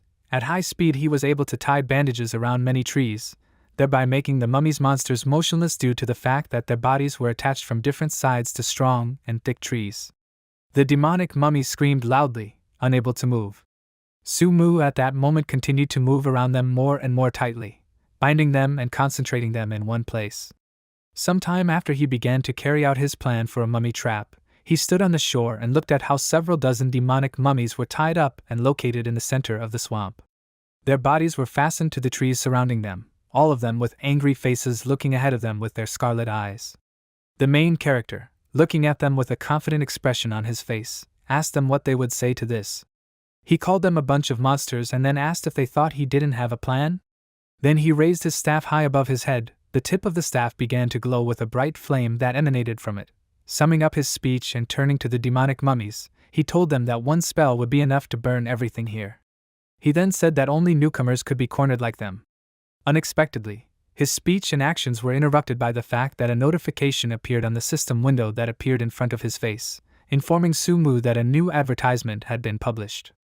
In this announcement it was written that a special decree had appeared on a reward from the blacksmith. The appearance of this announcement was explained by the fact that due to the fact that the effect of the blacksmith's rage was activated in the beginner's village because he issued a decree on the reward. After this, an appeal to the warriors on behalf of the sky was written in the system window, stating that to complete this quest it is necessary to kill 100 players who attacked the pharmacist at least 3 times. After that, the announcement stated that completing this task would provide an opportunity to receive a secret reward. At the very bottom, in a note to the announcement, it was written that only one player could complete the task. The main character, with an interested expression on his face while continuing to hold the raised staff above his head, noticed that because of the announcement he saw, it looked like the blacksmith's fury had been activated again in the newcomer village. He then shouted, "This is the attractiveness power of female NPCs from the apocalypse." After that, with a satisfied expression on his face and a wide smile, he extended his hand in front of him and showed his thumb, which pointed upward, saying that this event directly proves that not a single man in his past and present life except him is a worthy person. After the chief the hero said this, he grinned loudly, but soon after that he noticed that he really liked the special order for the reward and it suited him. Raising his staff, Mu smiled and asked himself if he needed to kill 100 men who could not control their animal instincts. Grinning, he exclaimed that it was very easy to do, and realized that if he raised his level to 5, once he dealt with the mummies, and also used all his skills from the game from his past life, then killing 100 weak players would be an easy task for him. Using his magic, he sent a large number of fireballs at the mummies that were still in one place, and the system congratulated him for defeating the demonic mummies. Thanks to this, he received 69 experience points, 4 gold coins, and a skill book called Breaking Star. After looking at the description of this book, the main character learned that this item is white quality and level 5, which increases mana by 10% and defense by 50%, increases physical attack by 5%, and also the chance of ignoring enemy defense during a normal attack by 10%. The duration of the effect from this book was 15 seconds, activated instantly, and the cooldown took 10 minutes. The main character smiled and realized that although he himself cannot use this book, and his skill is also quite mediocre, he can still sell it for several thousand gold coins. In addition, one of the 100 players who attacked the apothecary was killed, and upon seeing this notification, Mu asked what this meant. He was amazed that one of the players was in the area of his attack, and he mentally noted that it would be a pleasure to simultaneously complete an assassination mission while destroying monsters. Around the same time, in the game chat, the witch herbalist cursed and complained that she had spent 1,000 gold coins on a cleansing elixir and did not even have time to finish off the mummies, as she was destroyed by a fireball spell. Another player also came under a similar attack and was outraged by it. While some were showing their displeasure, a player named Cute Bunny asked if there were brave warriors around who could provide some cleansing elixir.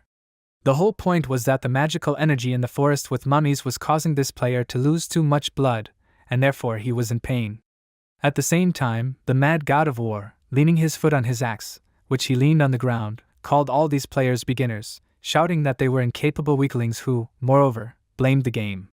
He proudly exclaimed that this level of difficulty was just right for a player like him, and the players on his team began to grin when they heard this speech from their commander. At that moment, the mad god of war, raising his hand with an axe, attracted the attention of the mad brothers and ordered them to follow him in order to move into the area of the mummies. One of the players, running forward along with other comrades, announced that the mad god of war was their powerful boss, and screamed in anticipation, about to kill. Watching the players run forward as a friendly team, one of the other participants in the game, standing on the side, exclaimed that the madmen were really strong guys, paying special attention to the fact that they even chose the same names. It seemed to this player that in the future they would be able to create an incredibly powerful guild, and another man standing nearby exclaimed that everything would definitely be like that, suggesting that they just look at the radiance of these madmen, since a similar effect is given by the purification elixir, which is very expensive. This allowed the player to conclude that all members of the Mad God of War's team are rich, and another player confidently added that as soon as the creation of guilds opens at the 10th level, the guild that these madmen establish will become the strongest on the server. He decided that he needed to quickly upgrade himself in order to be able to join them. At this moment, the Mad God of War, running forward, frowned confidently and, smiling, analyzed the opponents, realizing that they were just a few low-level monsters. He, turning to the observers, invited them to watch how he and his team quickly deal with these monsters. Finally, he discovered his target, and pointing his finger at a passing mummy, ordered everyone to run after him. However, before he and his team could take a single step forward, the mummy was suddenly destroyed by a fireball, and the Mad God of War froze, frowning in confusion. Realizing that the attack was fireballs, he asked if some weak magician could really get here. He assumed that this mage belonged to another team, but he remembered that he had heard that a group of sisters from Tingxua were still killing third-level monsters. That is why he asked himself in amazement, were there really more players on their server who were investing a lot of money in the game? And suddenly one of the members of the Mad God of War's team, warning his comrades, shouted that they should take care of themselves, as a fiery rain was approaching. He pointed his finger a little to the side, and all the players looked there in amazement, noticing that a large number of fiery projectiles were starting to fly towards them. One of the players asked what this nonsense was. He, without hiding his fear, noted that he needed to run, and although without expressing his consent out loud, the rest of the players moved forward. Some of them nevertheless fell under the influence of fiery shells and, having caught fire, began to swear and shout that they were very hot. Someone asked others for help, but most of the players did not pay attention to them, but continued to run, saving themselves. While some were falling, quickly losing vitality, others were still running, trying to deviate, and screaming in horror, asked someone to save them, since someone was killing them. Soon the system notified that the player, the Mad God of War, had been killed, and thanks to this, the progress of the mission increased, since 8 out of 100 players were killed. Some time passed, and the system also said that the Mad Swordsman player had been killed, thanks to which 15 of the 100 required players had already been killed.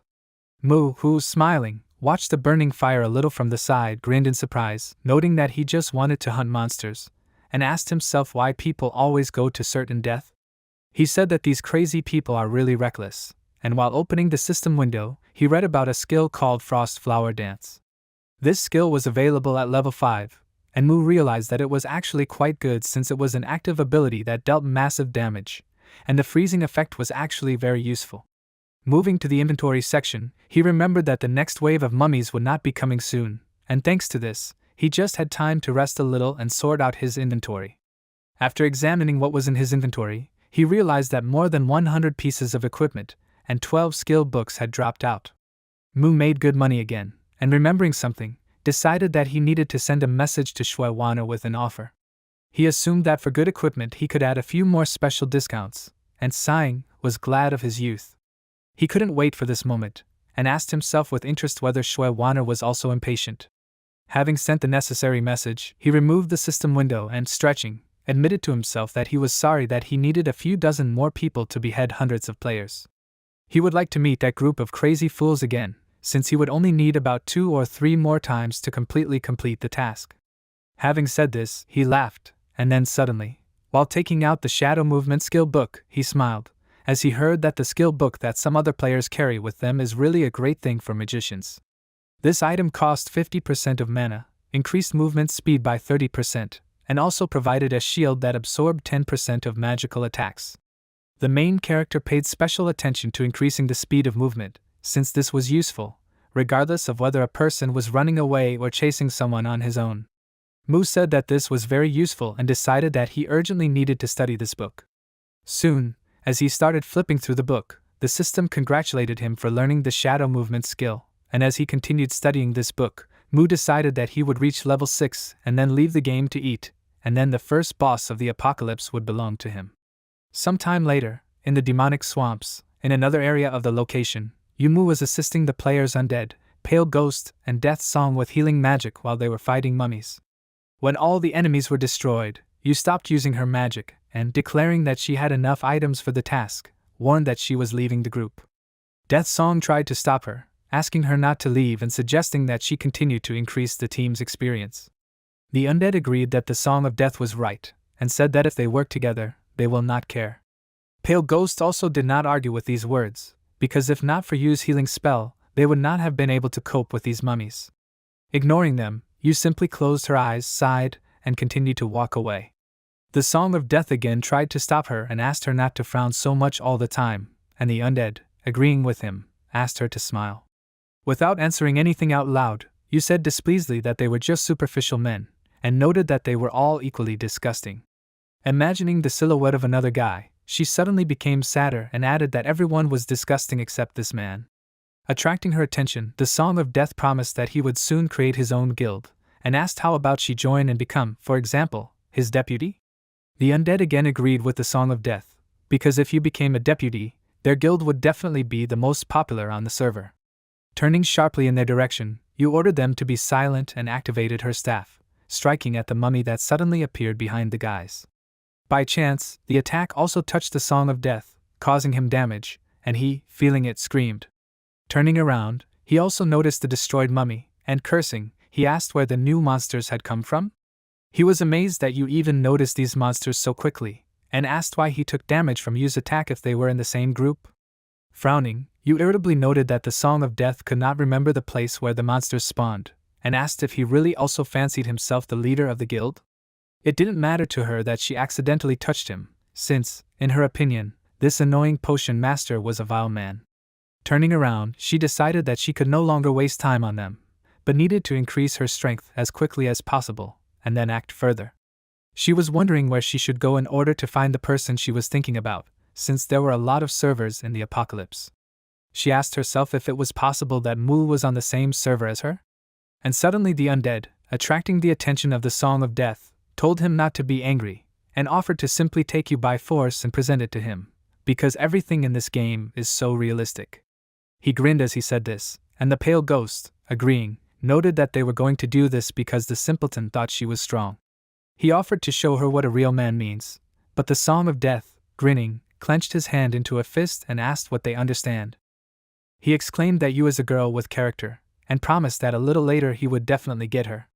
The Undead exclaimed that their boss was so amazing that he would definitely drive you crazy, and the Pale Ghost, crossing his arms over his chest, noted that with the Song of Death at the head of the guild and Mu as his deputy, they would be the most powerful guild on the entire server.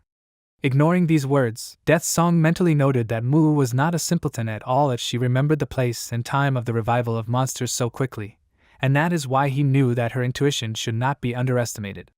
Some time passed, and the mad god of war angrily asked who Mu was. He said if he wants to kill monsters he can do it, but he asked why kill people. He sent a message to the chat, addressing Mu, and calling him names. He told the main character to come out to him if he is not a cowardly person. He was going to wait for him near the foggy swamp, and without stopping at one message, he continued to call Mu over and over again. His comrades standing nearby also angrily pointed their hands towards the forest, and the rest of the players, watching this, mentally noted that one chat message costs 100 gold coins, and asked themselves who this Mu is if the god of war is willing to spend so much money for it. The mad god of war, frowning and clenching his jaw, thought that the entire server knew the disgrace of his group, and all because of the hidden tricks of that magician. If he had not killed the main character when he appeared, he would no longer be able to call himself the god of war, and his comrades who agreed with this shouted that this was indeed so, and one of them angrily noted that he was just passing by, but died from Mu's attack. He was going to find him and punish him, and the second player noted that everything would be fine if the main character only killed monsters, and asked why touch people. And suddenly Shui Wanner came closer, who, attracting the attention of the god of war, said that if he considers himself so strong, then he should go and find Mu on his own. Turning sharply to her, the god of war did not even bother to hide his rage, and Shui Wanner asked, "What is the use of shouting at the entire server?" Standing next to her were Tingxue Sha Sha and Tingxue Zayatu, who were carefully watching the mad god of war. Since the start of the game, Shui Wanner has risen to level 4, Zayatu has the same level, and Sha Sha has risen to level 3. Still angry, the god of war annoyedly asked, "Does Shui Wanner really want to help Mu?" Clenching his jaw in irritation, he cursed, realizing that he and his team had wasted a lot of time while being killed by other players, and also lost a huge amount of experience points, and now even these girls from the other team had surpassed them in level. The thing was that the mad god of war himself was only at the 2nd level, while his team members had either the same 2nd or 1st level. Taking out the book, Shui Wanner frowned and asked if she couldn't be helped.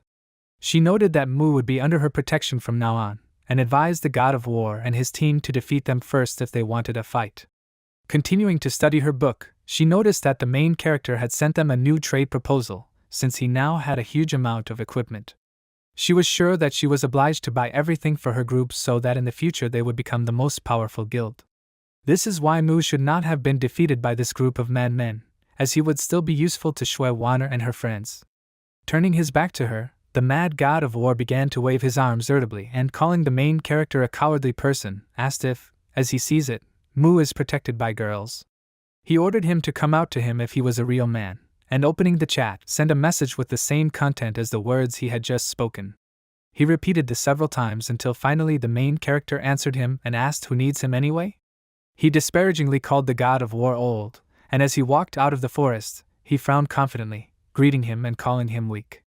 He relaxedly held his magic staff in his hand, and noticing him, the mad god of war pointed his finger in his direction and, shouting his name, suggested that he stop talking, and advised him to prepare for death if he came out. Instead of answering, Mu simply snapped his fingers, revealing his character properties, and everyone standing nearby noticed that he had the mage class, level 7, and 41% experience. In addition, partial contents of his inventory were visible to everyone, and the players who noticed this cried out in shock that he was a 7th level mage. One of the men, pointing his finger at Mu, asked where such a player came from, who had a purple weapon, as well as an increase in accuracy and magic damage. Another player, continuing the theme with strengthening, invited the others to look at the fact that the main character has the blessing of the village chief, and asked what kind of nonsense is this. Not going to argue with this, the second player suggested that Mu probably has cheats, since he has special equipment, level and crazy skills. He ordered the others to urgently start throwing complaints at him, and the mad god of war, covered in sweat from fear, trembled slightly, cursed, and realized that the Mu level, as well as the level of himself and his team, were two different universes. He did not understand how, in this case, they should fight the main character, and his comrades were just as scared. Looking mysteriously at the mad god of war, Mu attracted his attention, calling him old, and reminding him that he himself called him here, asked what now? Having called his name, the mad god of war began to answer him, but suddenly fell silent, mentally exclaiming that he could not look like a cowardly person in front of him. Even though his shoulders were trembling slightly, he still pointed his hand towards Mu and shouted that he killed them for no reason, and now asked him to let him repay him in kind. The mad god of war's comrades, preparing their weapons, agreed to this, confident that they must take revenge, and the god of war warned that otherwise they would intimidate Mu to such an extent that he would not even leave the newcomer village out of fear. He smiled mockingly and closed his eyes, thinking that there was no difference if Mu had a high level. The whole point was that he was confident that he could defeat several dozen opponents with one blow, so the advantage was his. Scratching his ear with his finger in boredom, the main character asked if he really kills for no reason. He recalled that the god of war and his team themselves pestered the pharmacist, so Mu was simply carrying out the task of capturing the anxious men who disturbed her. He asked if they were now blaming him for everything. Sha, who had heard the entire conversation, thoughtfully put her hand to her chin and exclaimed that this was disgusting, realizing that members of the mad team were harassing the pharmacist. Shuewan agreed with this, suggesting that this was already crossing all boundaries, and even if Mu really killed all these players, it would be a deliverance for the entire people. Confused and angry at the same time, the mad god of war turned to the side and shouted that this was not true, trying to convince Shuewaner and Sha that he had not touched the pharmacist.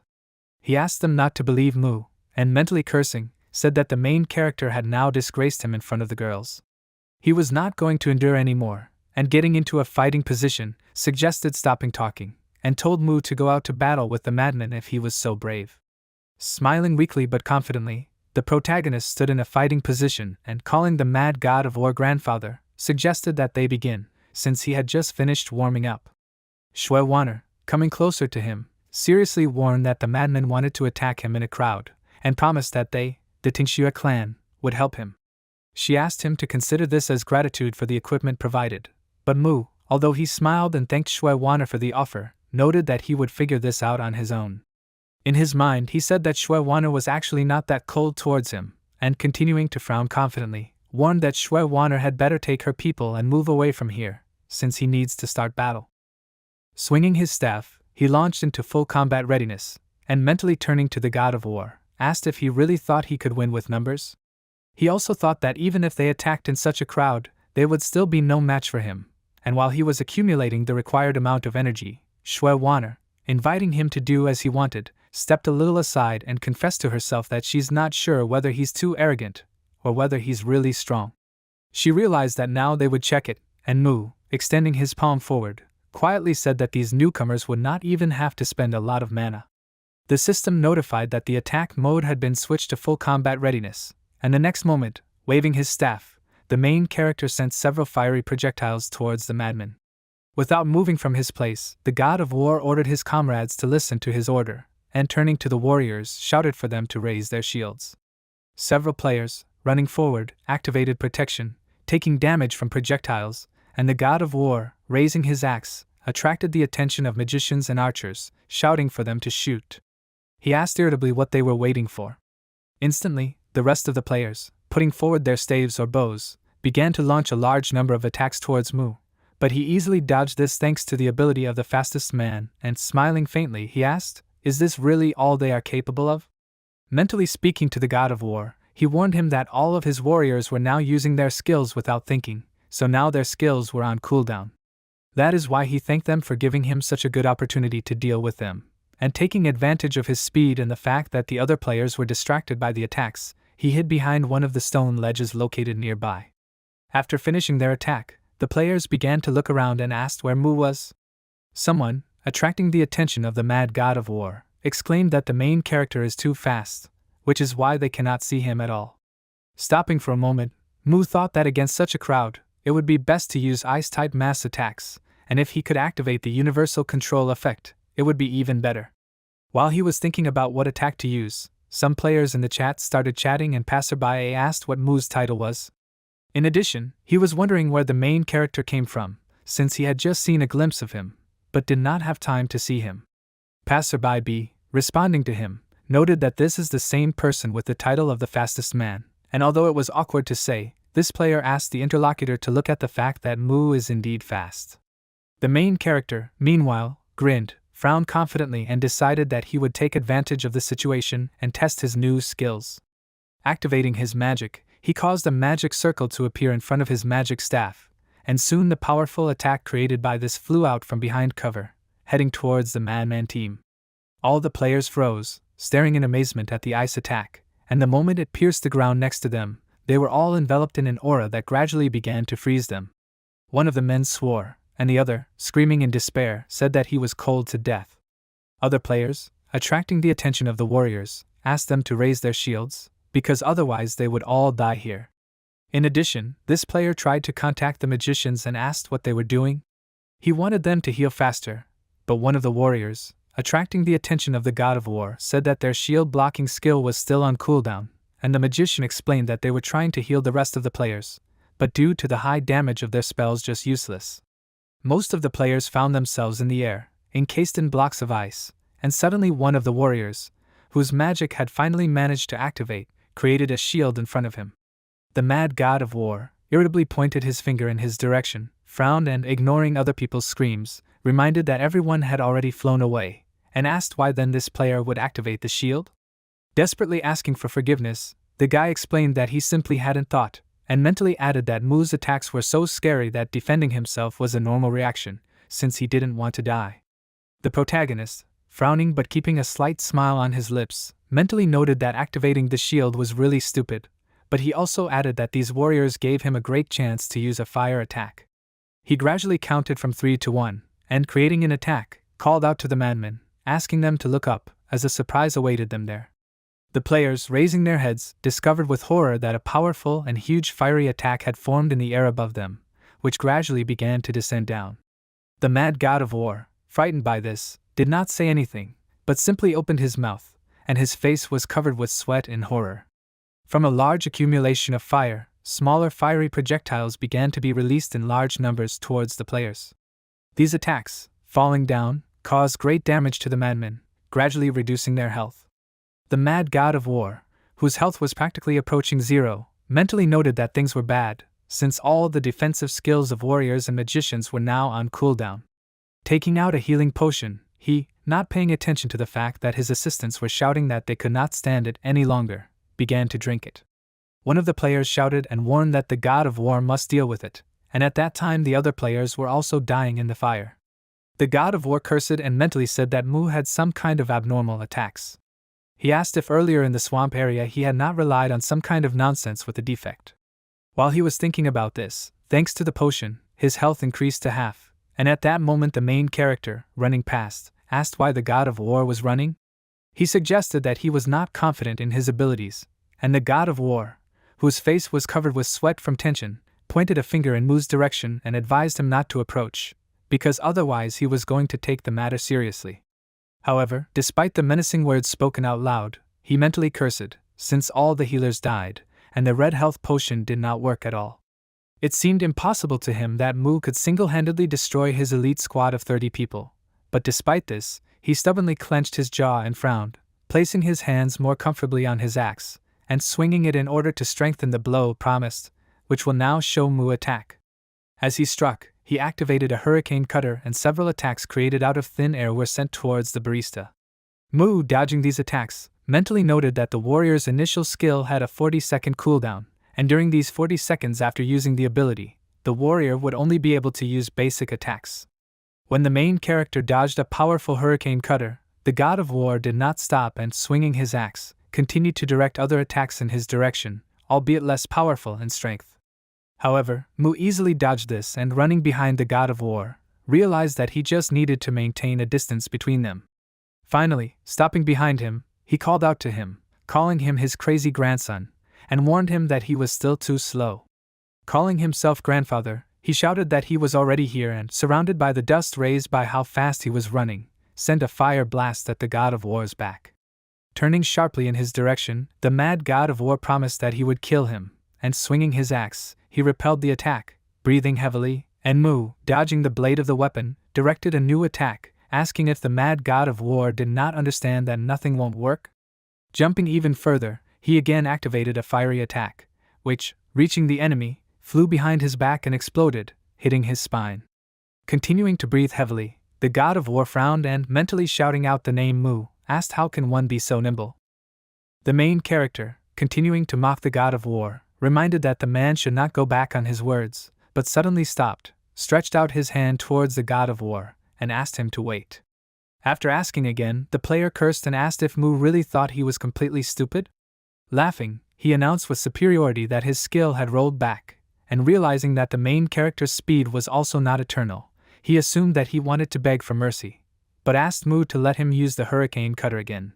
He mentally noted that the main character was a mage, so he had little health, and therefore he should not be able to withstand even a few blows from the god of war. He knew this was his chance, but Mu, narrowing his eyes slightly, noted that he had something else in mind and asked if the mad god of war wanted to look at his health bar. Raising his head, the mad god of war noticed with horror that the line indicating health points was practically invisible, and screamed in horror, sweating in horror. Ignoring his cry, Mu simply released a small fire attack, which, hitting the mad god of war's head, took away his last points of health. Out of dissatisfaction, squeezing his lips tighter, he resigned himself to what had happened, and Mu, waving his hand, smiled, excitedly noting that it turned out very awkward, since his hand twitched a little. He pretended to be ashamed that he was doing so many points of damage at once, since he was going to deal a little damage, because he wanted to play with the mad god of war longer. Before finally dying, the mad god of war furiously shouted Mu's name, and warned him to be careful as he was not done with him yet. The main character simply calmly watched the soul leave the player's body and smiled slightly, while the other players, who had been watching the battle all this time, began to shout joyfully, and the girls looked at Mu with loving eyes. Some asked if they even played the same game with him. They were shocked that the magician single-handedly defeated an elite group of madmen, and someone asked that Mu be allowed to join him, since they were also magicians and wanted him to take them on as students. Some joyfully announced that he was now their idol, since he was very strong and handsome. Many agreed with such sayings, shouting that the main character was simply stunningly handsome. Unlike the other players, who did not hide their excitement and joy, Shui Wana frowned and asked herself, "Is Mu really that strong?" And suddenly, on the Sleeping Dragon server, the system announced that it congratulated the Mu player on successfully completing the task from the blacksmith and receiving a secret reward. This congratulation was repeated several times, and the players, who had gathered in a crowd behind the main character, asked in shock whether he had really completed the execution of 100 players. In northern Tibet, participants who also saw this notice asked where Mu even came from. They understood that they needed to be more careful with such an opponent, and someone shouted that they had not heard of such a player as Mu. In their opinion, it was terrible that he killed 100 people, and at that time on the rainy Jiangnan server, one player, irritably putting his sword forward, cursed, since he had not killed even half of the people, and the main character had already done it. After shouting his name, this player promised that he would definitely meet him in the future as soon as the opportunity arises. On the distant Imperial Hall server, the commander of Squad Z, who was sitting resting and having lunch, admitted that he was very sorry that everything turned out this way, since his team only had 20 people left to kill before completing the mission. Looking at the system that was broadcasting, he asked those who were watching him, how about they give him a small gift to console the streamer? Continuing to eat, he calmly thought, noting that no one could have thought that there would be an e-sportsman who would complete this assignment before he did. That is why he assumed that his squad was not yet the strongest. At the same time, on the Sleeping Dragon server, Yu, whose task progress was 90 out of 100, thoughtfully said the name Mu, admitting that she thought that she could become the first and receive a reward, but someone turned out to be faster than her. She said the in-game name Mu again several times, suggesting that this might be the same person she was thinking about. At the same time, the main character sneezed and asked who was missing him. Taking a break from this, he smiled slyly and, pointing his finger slightly to the side, attracted Shui Wana's attention and reminded him that they had agreed on a second deal. He suggested that we could continue the discussion now, but Shui Wana did not answer immediately, but simply thought about it, mentally assuming that he would probably set some kind of perverted condition again. Ignoring the fact that there was no response, Mu simply turned around and walked forward, still smiling, while Shui Wana followed him with her head down. Having reached a certain place, the main character announced that he had 1,512 mummy bandages, 151 white quality items, 51 green quality items, 19 blue quality items and 10 white skill books. He was going to charge 10 coins for a bandage, 50 coins for a white quality item, 500 coins for a green quality item, and 3,000 coins for a blue quality item. Mu's skill white books gave away 1,500 gold each, and after hearing the entire list, Shui Wanner asked in shock, did he really collect that many things? Smirking, the protagonist ignored this question and announced that the total for all purchases was 112,610 gold, and warned that for Shui Wanner this amount would be 115,000. Stretching his hands towards her, he asked if she wanted a discount this time. Startled, Shui Wanner said that she did not need any discount and agreed to pay 115,000. Embarrassed, she put her hand to her chin and, thinking about Mu, mentally noted that she knew that everything would work out exactly so. Crossing his arms over his chest, the main character suddenly closed his eyes, sighed displeasedly, and admitted that he was very sorry that everything had turned out this way, because if she had agreed, he would have made a surprise for her. Shocked by the new information received from Mu, Shui Wanner opened her eyes wide and asked what surprise he was talking about. Showing the book, he said that the surprise would be exactly like this, and noted that he was ready to sell it for only 10,000 coins, setting a friendly symbolic price. Looking at the book in amazement, Shui Wanner asked, is this really a green book of skills? She wondered how lucky Mu was, since green books were now incredibly scarce, and this could not be bought for any money. Straightening her hair, she carefully asked on what terms this symbolic price would be set. Grinning, the main character took his chin with his hand and ordered her to promise that in the future she would let him touch her feet 10 times. He laughed, and Shui Wanner, paying special attention to what he said about the future, asked herself, is he really so sure that they will meet again? Noticing that she did not answer, Mu decided that he would take this as agreement and admitted that he was pleased to deal with her. He asked permission to give her a little advice and handed her the book, and Shui Wanner, although she stretched out her palms to the object, awkwardly said that she had not yet answered, but in the end decided not to argue and, focusing on something else, asked, what advice does he want to give her? Mu said that the Ents from Green Haven Forest provide a lot of experience, noting that Shui Wanner and her team can work there to level up. Confused by what was happening, Shui Wanner asked why the main character was telling her this. She was wondering what his purpose was, and he explained that he saw interest and asked if she could do him a favor if he said it was related to a hidden quest. Covering her mouth with her hand, she said that she could provide this service, but warned that she would not do it for free. Frowning slightly, she asked herself if Mu was talking about a hidden quest. However, she was more interested in how he got information that not even the company owned. Distracting her from her thoughts, Mu extended his palm and, with a confident frown and a slight smile, he announced that in that case, everything would be resolved, and asked Shui Wanner not to worry, promising that she would not get hurt. Thoughtful, she looked at his palm and did not answer right away, suggesting that it was vital for her to establish a relationship with him, since he was really only becoming more interesting. In the end, smiling, she extended her palm to shake Mu's hand.